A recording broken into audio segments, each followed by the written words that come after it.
자, 영성신학 제3권 8강이 되겠습니다. 영성신학 제3권 8강이 되겠습니다. 오늘 삶과 기독교에 대해서 한번 공부하겠습니다. 문자가 들어 영성신학이기 때문에 보통 영성이라고 하면 스피리추얼 이래서 이런 표현이 아니고, 물론 뭐 그런 표현도 이렇게 어느 정도는 이렇게 담겨져 있겠지만, 그래서 여기서 말하는 삶이라는 것은 그리스도인으로서의 하나님의 말씀을 따라 살아가는 삶, 뭐 이런 내용이 되겠습니다. 그래서 삶이라는 용어는 이런 한마디로 우리 인생을 말하는 것이다. 따라서 삶은 인생을 말하는 것이다. 그 인생이란 인간의 삶의 또 여정을 말하는 것이죠. 그래서 철학이란 것은 그 인생을 논하고 인생의 삶의 여정 속에서 펼쳐지는 모든 내용들을 논하는 것이기 때문에 학문 중에서도 최고의 학문이라고 말할 수가 있습니다. 근데 철학의 출발은 하나님의 은혜로 르네상스 시대를 풍미하던 중세 서구 사회의 두뇌들, 이들이 인간 사회를 이렇게 만드신 신을 알고 알고 싶고 또 논하고 싶은 강한 욕구가 출발이 돼가지고서 로고스, 즉 말씀이란 주제를 가지고 그 신을 탐구하기 시작합니다. 즉 말하자면 철학이라는 것은 인생을 논하는 것이지만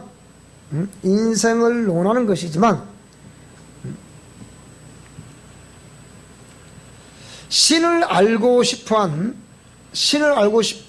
논하고 싶은 강한 욕구가 출발이 되어서 로고스, 말씀이라는 주제를 가지고 그 신을 탐구하기 시작했다. 그렇게 하여 출발된 철학은 곧 신학으로 연결이 되었고, 초창기에 그 순수성이 있었지만 현대 철학의 출발은 곧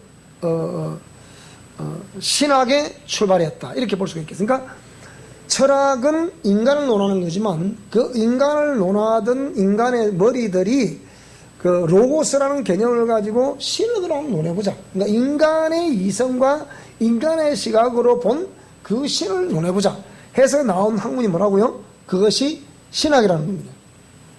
그 신학은 우리에게 꼭 필요한 것인데, 실제 그 신학이 우리가 우리 신앙을 보호해주는 역할을 하지만 또 내면으로 들어가 보면 이론이기 때문에 이게 또 우리에게 또 때로는 이렇게 그게 독이 될 수 있는 그런 부분도 없잖아 있습니다.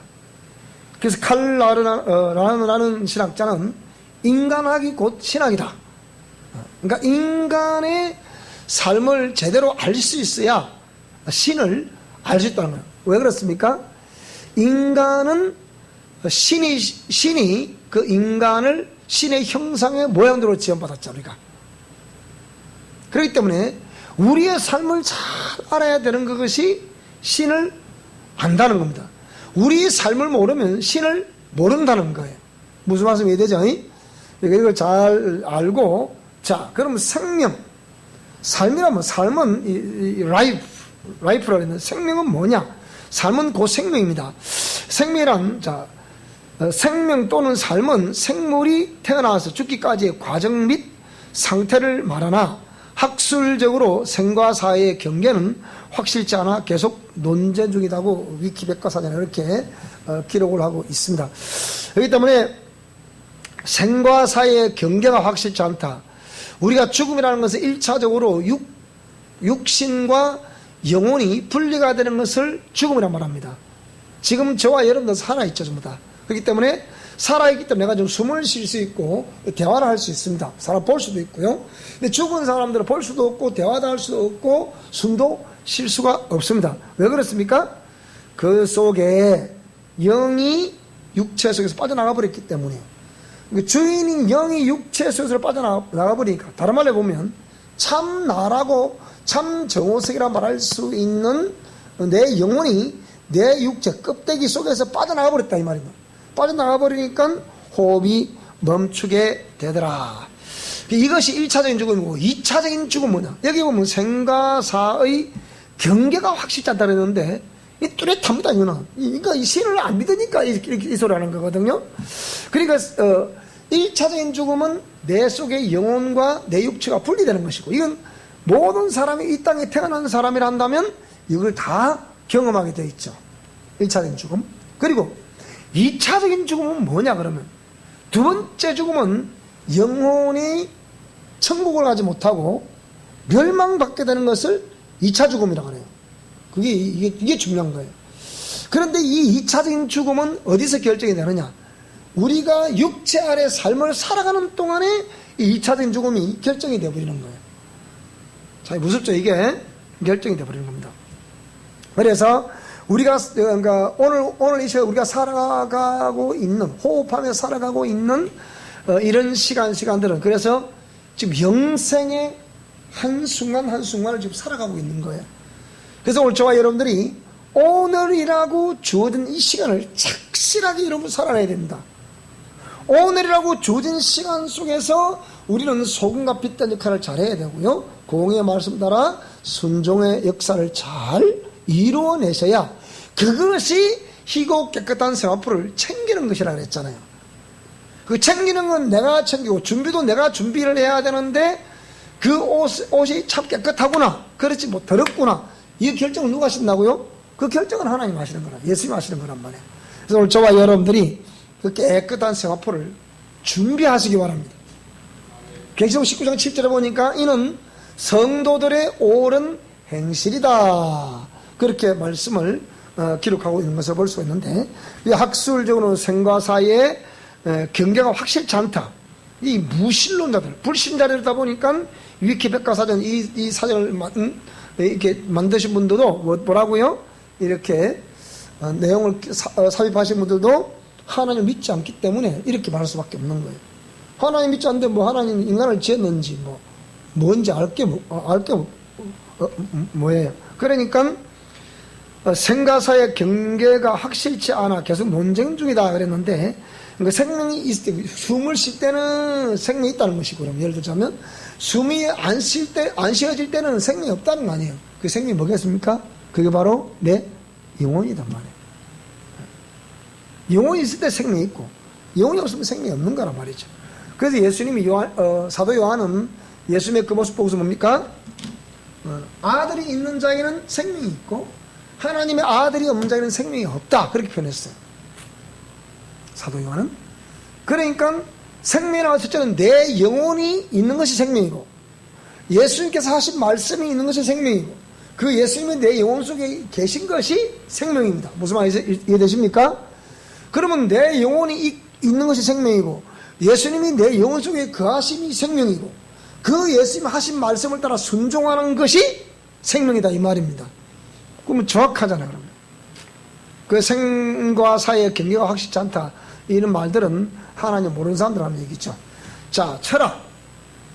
그래서 철학이라는 것은 필로소피라고 그러는 철학은 고대 그리스어에 보면 필로소피아란, 자, 필레, 사랑한다 라는 것과, 그리고 소피아, 즉 지혜의 합성입니다. 합성. 그러니까 지혜를 사랑하는 학문을 철학이라는 거예요. 이런 의미를 가지고 있죠. 그러니까 이 가톨릭 정보사전에 나와 있습니다.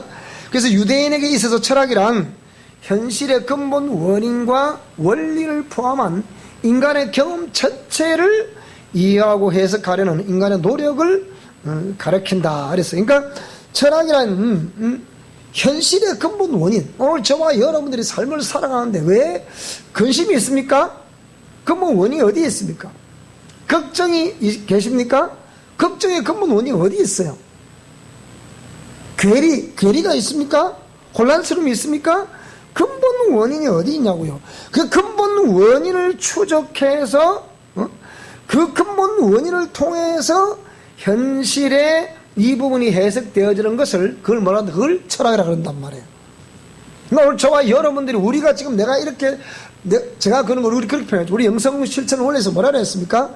영성 원리로서는 따라서 나의 이 모습은 내 삶의 성적표다. 내 신앙의 성적표다. 그러면 지금 내 이 모습이 내 삶의 성적표요, 신앙의 성적표라고 한다면 지금부터라도 그 성적의 절대평가를 매기시는 주님. 주님은 절대평가를 매기시는 거예요? 상대평가 아니야. 절대적으로 내가 하는 것만큼 다 그대로 체킹이 되는 거예요. 심은 대로 거둔다 그랬잖아요. 그죠? 그렇죠? 응? 행위에는 상급이 있다 그랬잖아요. 그러니까 우리가 하는 것만큼 수미양가를 주님 매기시는 거예요. 그러니까 꽈락은 탈락하겠지. 이렇게 되겠지만은.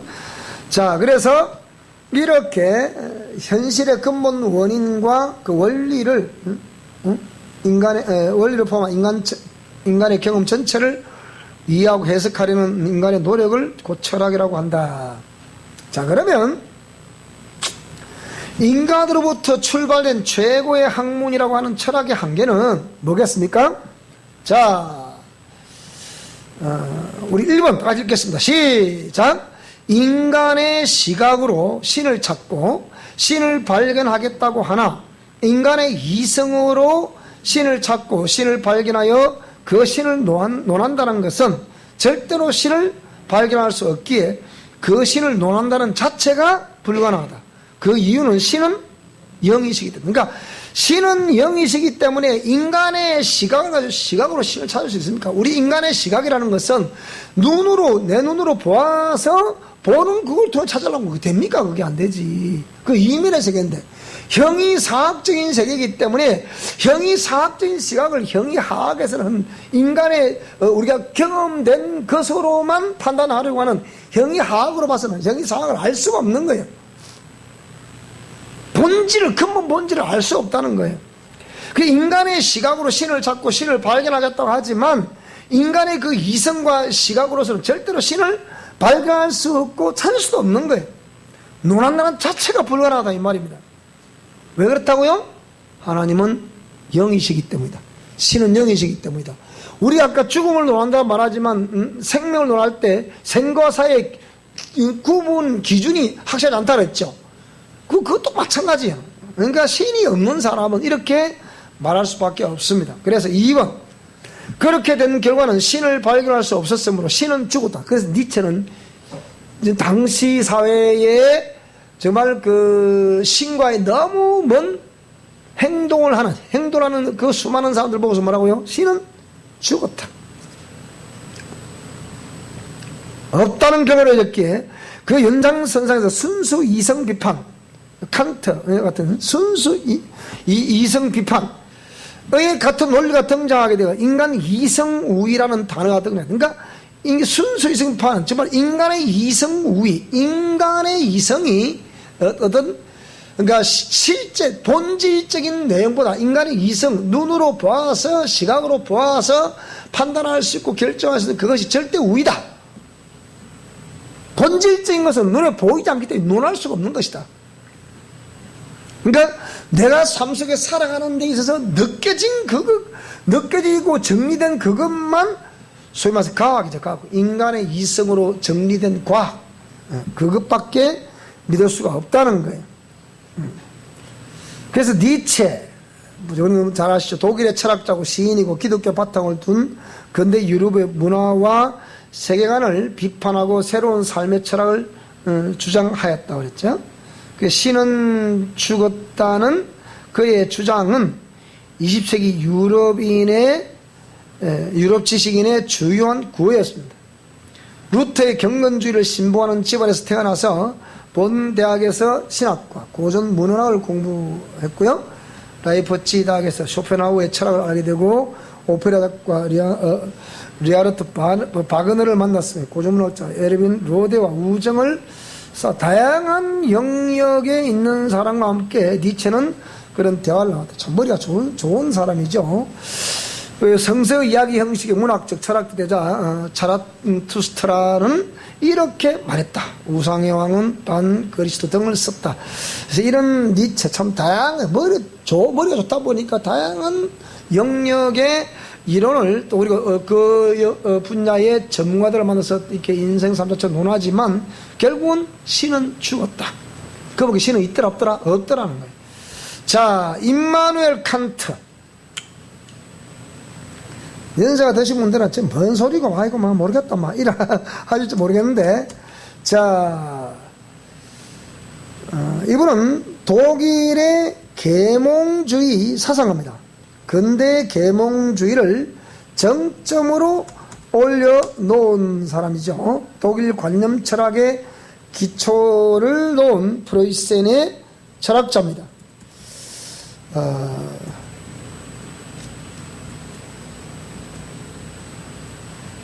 근데 데카르트에서 시작된 합리론과 이게 베이컨에서 시작된 경험론을 종합했고요. 그리고 그는 철학적 사유의 새로운 한 시대를 열었다. 인식론, 윤리학, 미학에 걸친 종합적 체계적인 작업은 뒤에 생겨난 철학자들에게 큰 영향을 주었다. 여러분, 이거 뭐 너무 어려운 일이라서 내가 좀 넘어가겠습니다. 이해하시기 힘들었어요. 칸트의 비판 철학 체계는 순수 이성 비판, 실천 이성 비판, 그리고 판단력 비판 등 3대 비판서로 구성이 된다고 기록하고 있죠. 자, 그 결과 실존주의 철학, 사르트르가 주장했던 실존주의 철학이 등장을 하게 되었습니다. 등장하게 되었고, 결국은 이 실존주의 철학이 등장과 동시에 뭐라고요? 허무주의, 니힐리즘이라는 허무주의가 등장하게 되었다. 그러니까 실존주의. 우리가 이 한 인생이 삶의 여정을 살아가는 동안에 거기서 증거되지 않는 모든 것은 믿을 수가 없다. 그렇기 때문에 이렇게 이 실존주의 철학에서 경험되어진 그것만 인정하려고 하니까 그렇게 살아가고 결국은 인간은 죄의 삭선 사망이기 때문에 죽음을 경험할 수밖에 없잖아요. 죽음을 경험하게 되니까 결국은 내가 그렇게 기도하고 그렇게 신앙생활을 해왔건만 죽음으로 끝난단 말인가. 그래서 서구 사회는 서쪽을 보고 집을 짓는다잖아요. 태양이 떠서 우리 동양 사람들은 동쪽을 보고 집을 짓는 경우가 많은데요. 서양 사람들은 서쪽을 보고 집을 지어요. 왜 그러냐? 그래서 장렬하는 태양을 맞으며 기울어져가는 서양을 바라보면서 그 여정 속에 인생은 서서히 뭡니까? 내려간다. 어디로 내려간다? 하여튼 어디로 내려간다. 그것처럼 인생의 삶의 마지막을 구하게 되는 것처럼 그런 걸 많이 느끼는 거예요. 그런데 히브리즘 사고, 헤브라이즘 사고라고 부르죠. 헤브라이즘 사고에서 뭡니까? 해가 지는 것으로 그들은 삶이 끝난다고 보지 않아요. 헤브라이즘 사고에서는 해가 다시 뜨는 것을 이렇게 보고 희망을 갖는 거죠. 그래서 이 헤브라이즘 사고하고 서구인들의 사고는 정반대의 사고예요. 그 성경에 뭐라 했습니까? 저녁이 되고 뭐가 되니? 아침이 되니 인초자 날에 했잖아요. 근데 우리 보통 현대인의 사고는 뭡니까? 아침이 되고 저녁이 되면 이 첫째 날에 하루 지났다 그렇게 얘기를 하거든요. 그러니까 벌써 이렇게 믿음을 가진 사람과 가지지 않는 사람 차이가 다른 거예요. 따라서 오늘이 지나고 내일 아침을 맞으니 이 하루가 지나갔네. 그거 또 금방 또 뜨잖아. 또 하루를 맞는 거야. 그러니까 매일 희망을 바라보고 해마다 연시 정월 초하루 어디로 가요? 새해가 바뀌었어요. 어디로 가요? 해맞이. 그래서 그 해맞이한테 그거 보고 막 올해 나 해보고 소원을 빌었다고. 그 해 소원 안 들어줍니다. 근데 해보고 소원을 빌었대. 근데 실제적으로 뭡니까? 그 수많은 사람들이 지는 것으로, 석양에 지는 것으로 인생이 망망되는 것이 아니고 해가 뜨는 걸 보면서 우리 희망을 갖는 거거든요. 그게 정상이라. 그게 정상인데 그거는 해가 우상이 돼서 떠오시는 거죠. 비는 거죠. 이렇게 안 되는 거거든요. 자, 그래서 서구 사회의 허무주의가 유행될 수밖에 없는 이유가 기후로 가는 것을 보고 삶을 논할했기 때문에 결국 뭡니까? 죽음으로 끝나는 거죠. 그래서 인간이 만든 작품들은 어느 영역을 막론하고 전부 허무, 니힐이라고 부르는 허무로 끝나버리고 마는 것입니다. 근데 그 허무주의의 끝은 뭐라고요? 죽음입니다. 죽음. 그래서 정치나 경제나 문학, 과학, 교육, 음악, 뭐 등등등 이런 모든 전 영역의 사람들이 어떤 최고를 추구하고 나름대로 그것을 무엇을 남긴다고 하지만 결국 뭐라고요? 인간은 허무하다. 그렇게 표현할 수밖에 없는 거예요. 그래서 각 영역의 출발은 순수 이성이지만 출발은 순수 이성이지만 그 끝은 전부 허무로 끝나버리고 마는 것이 인생입니다. 자, 그래서 전직 대통령이 뭐라 그랬습니까? 자기가 불리하게 되니까 모든 걸 다 이것이 운명이다. 누구도 원망하지 마라. 스스로 목숨 끊어버렸잖아요. 이게 무슨 이게 뭐 인생입니까? 이게 무슨 한 나라의 대통령입니까? 이래서 안 되는 거거든요. 이것이 운명이다. 뭐야? 그 책이 또 베스트셀러 많이 팔렸습니다. 여러분 어떤 불의로 인해서 법적 압박을 받으니까 스스로 목숨 내려놓은 사람이 누굴 탓하지 마라. 운명이다. 지가 잘못하고 지가 지불을 받는데 지 스스로 목숨 내려 누굴 탓하겠다는 거예요. 지 탓을 해야지. 지가 잘못했으니까. 그걸 또 뭐 인간 누구 뭐 홍길동이라 해갖고 그것도 난리 법석을 또 대대적인 또 뭐 어떤 참다원 보통 문제 아닙니다. 아이고, 안 그래도 어려운 날씨, 안 그래도 더운 날씨에 막 식구도 생긴데다가 목사님 뭐 뜻도 소리 해가니까 막 에휴 빨리 막 끝냅시다 목사님. 어째 내 말을 그리 모릅니까? 내 마음을 그리 모릅니까? 압니다. 조금만 더 끝냅시다. 자, 그래서 허무주의란 뭐냐? 허무주의란 한글 컴퓨터상을 찾아보니까 허무주의란 뭐라고요? 자, 이 용어를 만든 사람은 F.H. 야콥인데 야콥이라는 이 사람은 라틴어로 없음, 즉 물을 떠다는 니힐에서 비롯된 말로 세상의 모든 진리나 가치, 제도 등이 아무런 의미나 가치가 없다는 거예요. 없다는 주장이나 생각을 허무주의라고 합니다.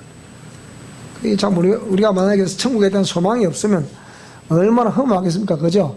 따라 주여 내세에 대한 소망을 주심을 감사합니다. 이게 없으면 참 허무합니다.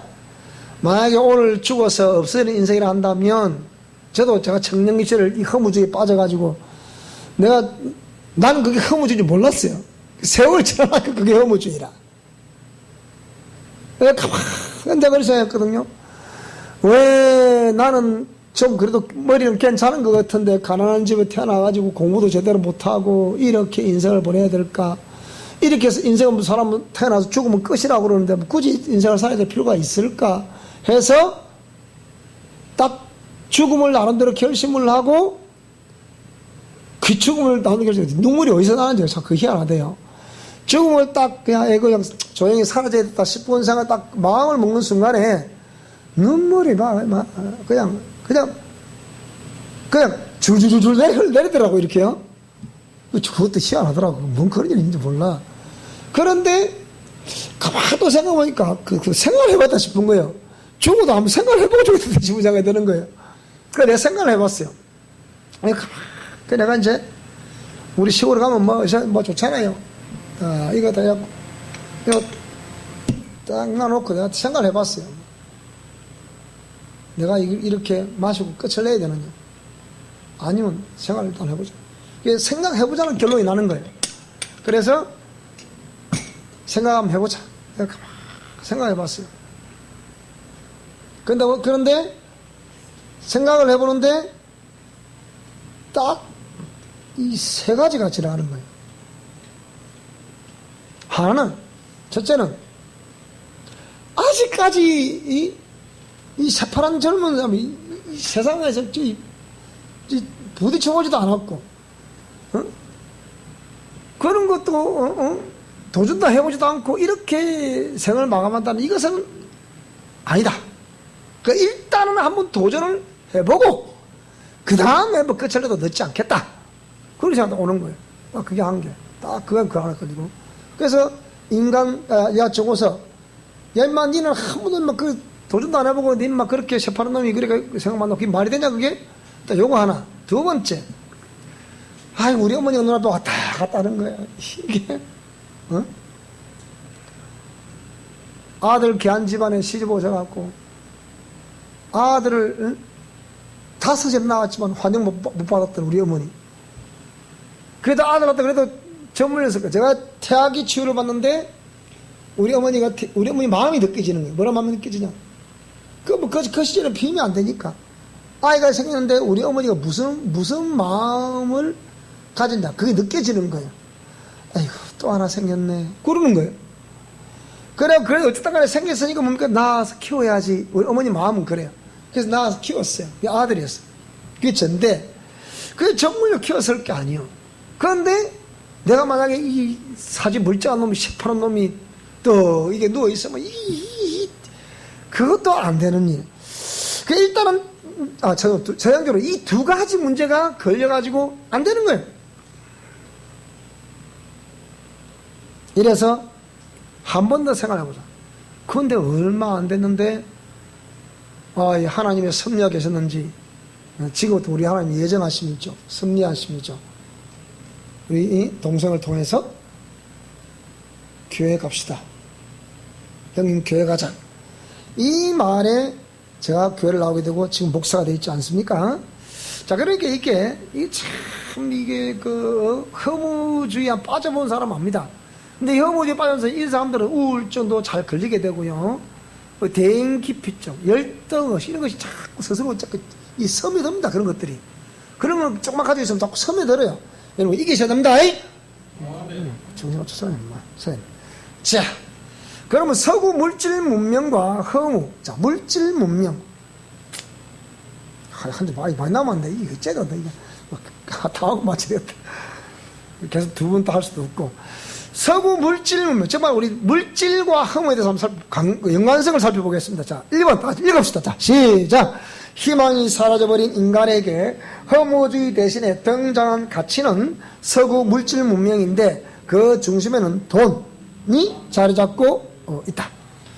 희망이 사라져버린, 그러니까 희망이 없잖아요. 그런데 물질 문명, 돈이면 최고다는 물질 문명, 만몬이 딱 우리 의식 중심 자리 잡은 거예요. 돈만 있으면 뭡니까? 뭐든지 즐길 수 있더라. 돈만 있으면 다 해결되더라. 그래서 이 물질 문명이 딱 만몬이 딱 자리 잡으면서 요게 지금까지 이어오고 있는 거예요. 감히 말씀드리지만 성경에도 예수님이 하나님과 재물을 겸하여 생길 수 없다는 라고 기록하고 있는 말씀을 보면 이게 예수님 오시기 전에까지 이 만몬신 물질을 앞장세운 이 더러운 귀신들이 아마 통치하지 않나 싶은 생각이 들어요. 우리가 물질을 초월하지 않는 한은 힘듭니다. 물질이 내 정신을 지배하지 못하도록 만들어야 돼요. 그런데 참 쉽지 않겠죠. 어떤 영역이든 인간 순수는 사라지고 인간의 이성과 물질만이 중심을 사로잡고 있는데 그나마 순수를 유지하고 있는 자연과 시골도 물질 만능주의가 활개를 치고 있어서 더 이상 인간 세상의 순수함은 찾아볼 수가 없다. 순수는 곧 다른 말 뭡니까? 우리가 진실하고 정직하게 살자 이라 말하니까 이걸 뭐라고 반대로 말해보면 고추군과 바보를 의미합니다. 따라 진실하고 정직하게 삽시다. 그 사람들 우리가 뭐라 하겠습니까? 너는 바보야. 너는 참 지혜롭지 못해. 이렇게 말할 수 있다 이 말입니다. 그렇게 말 듣더라도 우리는 진실하고 정직하게 살아가야 됩니다. 그게 정상이 아닐까요? 맞잖아요, 그죠?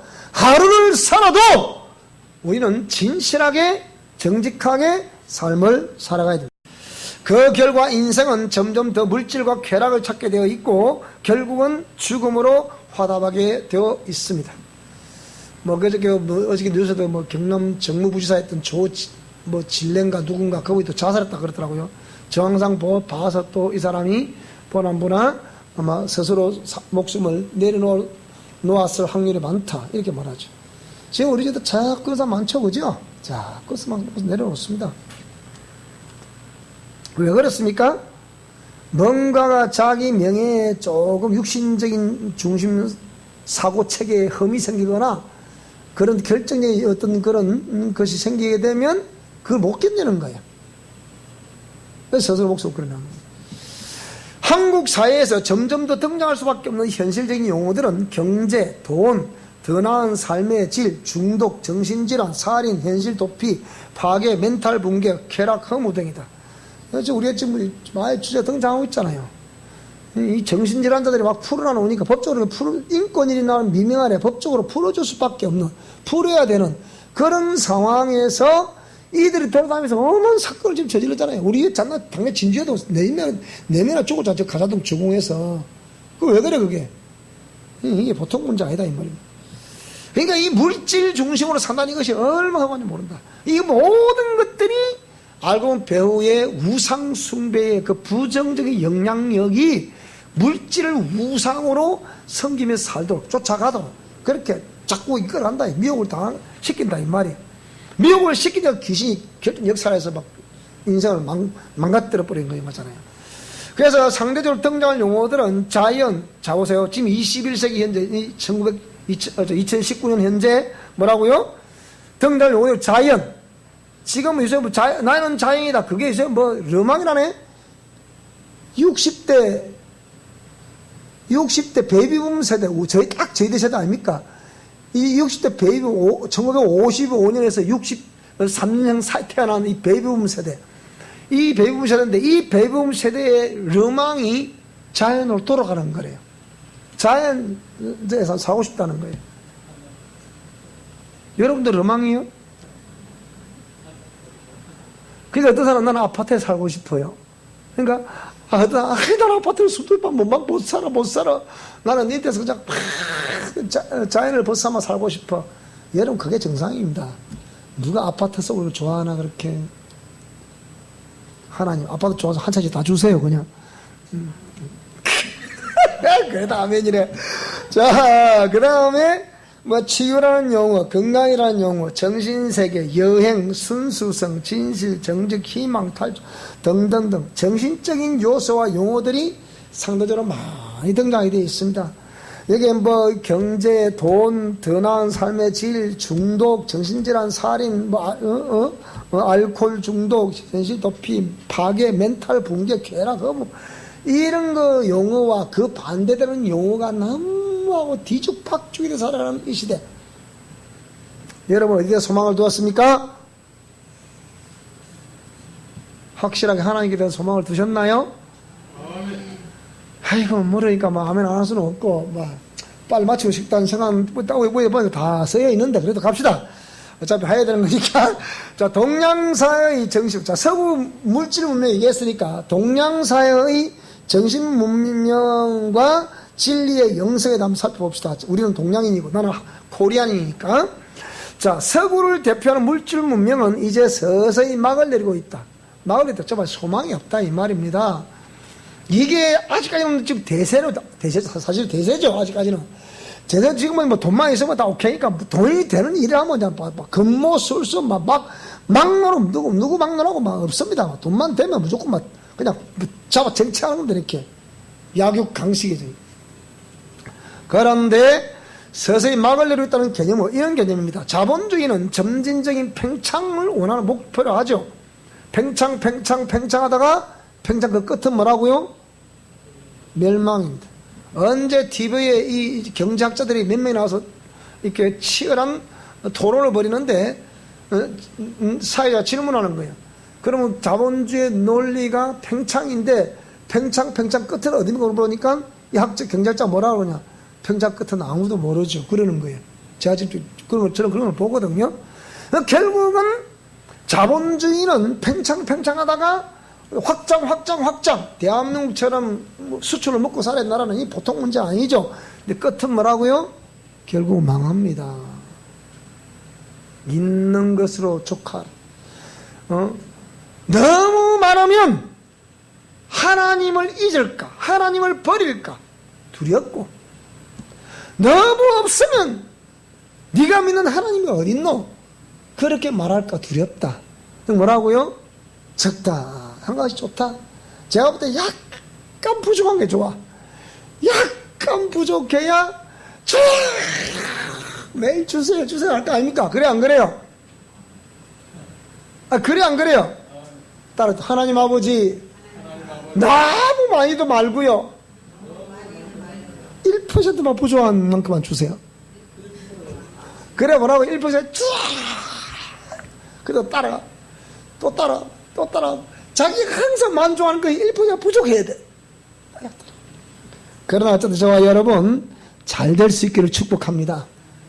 그래서 우리가 세상 살아가면서 예수님 자녀답게, 그래도 남한테 빚지지 않고, 제가 저도 볼 때 빚지지 않고,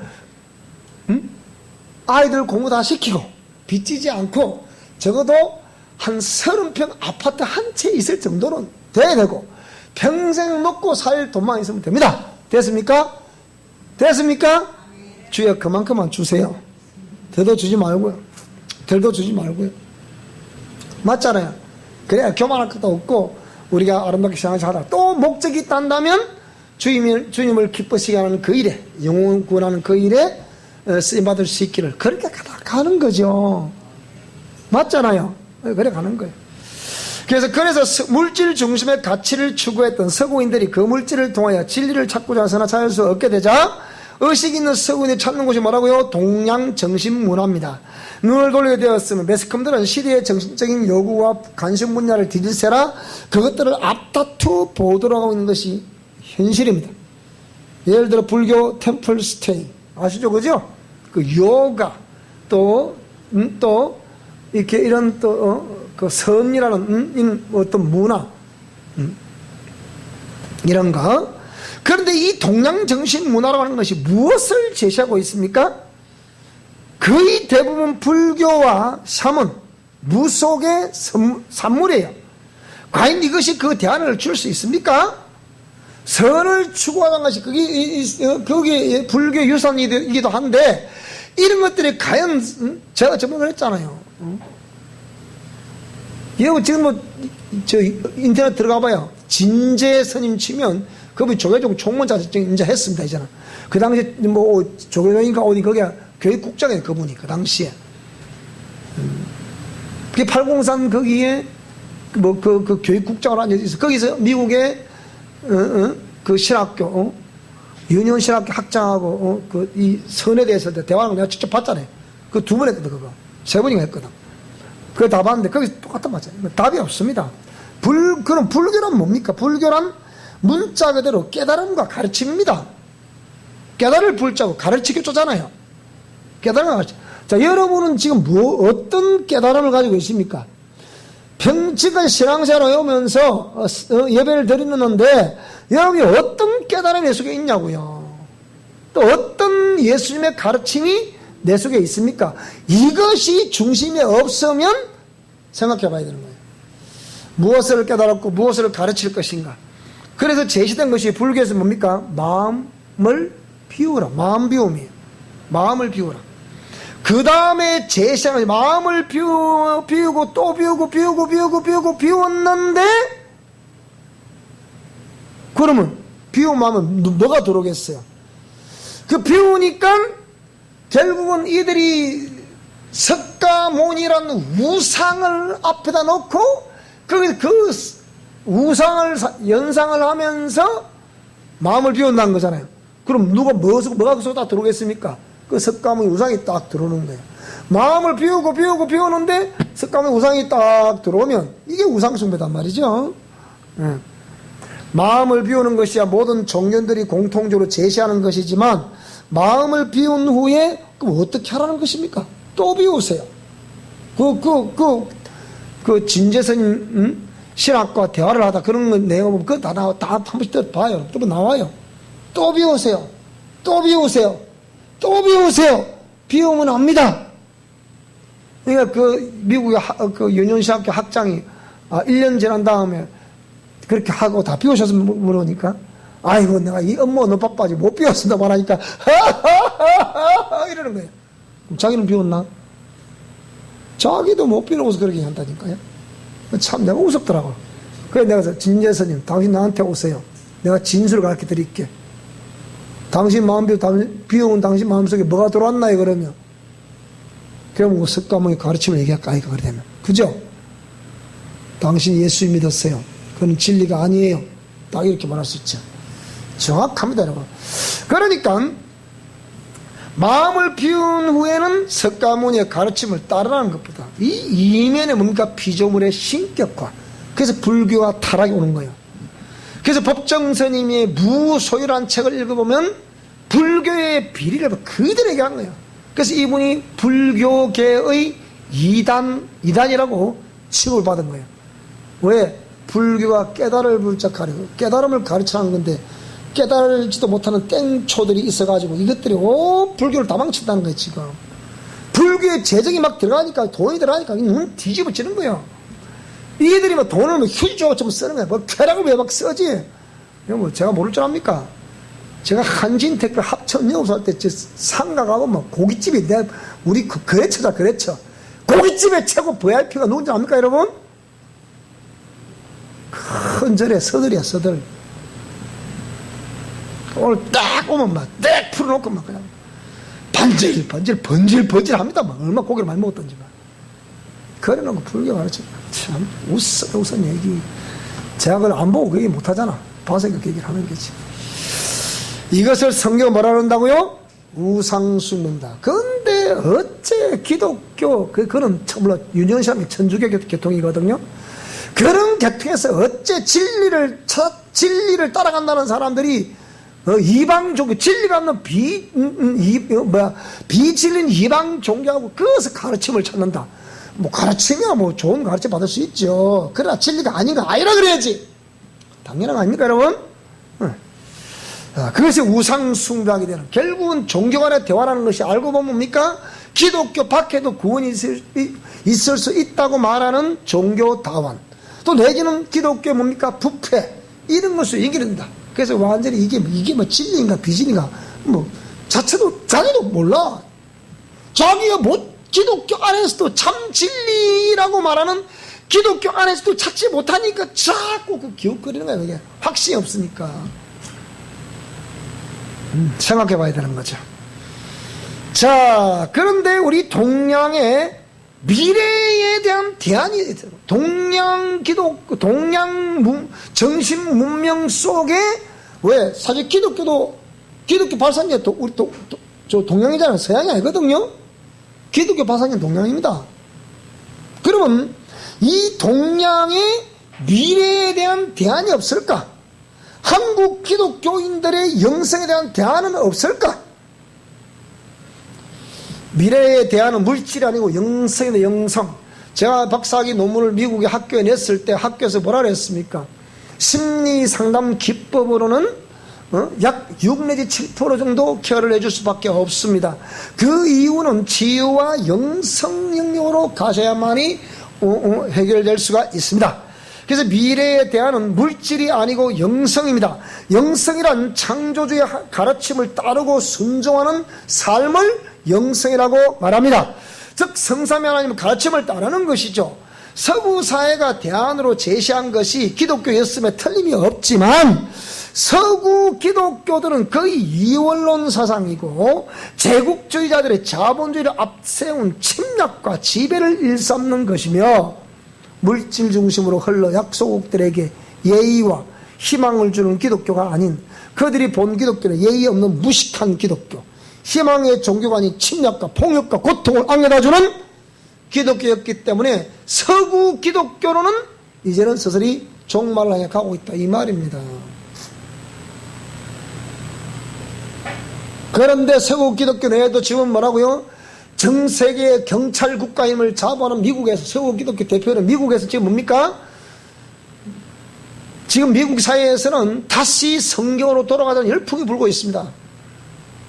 그 전에 버락 오바마 진보 대통령이 있어서 이 사람이 그냥 진보의 어떤 시각을 가지고 그냥 연방 대법원의 대법관들 임명하다 보니까 미국 기독교는 완전히 설 자리 없었습니다.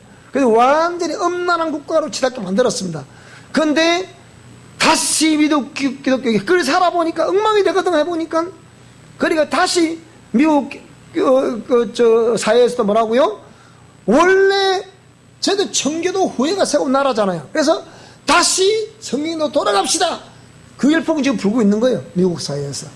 얼핏 하면 우리 집에 여기 동성애 취한다고 우리가 뉴스에 이제 맞짱을 떴을 때 이 기자가 제목 그랬거든요. 뭐라고 그러느냐. 미국에서는 인정하고 있지 않습니까? 그때 그랬거든 내가요. 그걸 제가 연방 대법원에서 통과된 거 알고 있으니까 6개월에 통과됐거든요. 한 표 모자라가지고. 그런데 내가 그랬어요. 그때는 내가 할 말이 없어. 그걸 아니까. 야, 여기가 지금 한국이지 미국이냐? 그랬거든요. 지금 다시 오면, 야, 미국이 지금 헌법 안 보냐? 그리 말할 수 있을 텐데, 지금 또 이제 안 온 게 나 할 말이 있나? 제가 이제 공교에 따이고 나니까 지금 저쪽에 제가 교수하던 그곳에서 지금 그것 때문에 지금 변호사가 사인다고 난리납니다, 지금. 그러니까, 그냥 이렇게 그냥 시시작 넘어가다가 지금 큰일 납니다. 딱 아니면 아니다 딱 말해야 되고. 그렇잖아요. 자, 그래서 이런 침략과 폭력과 고통을 안겨다 주는 기독교.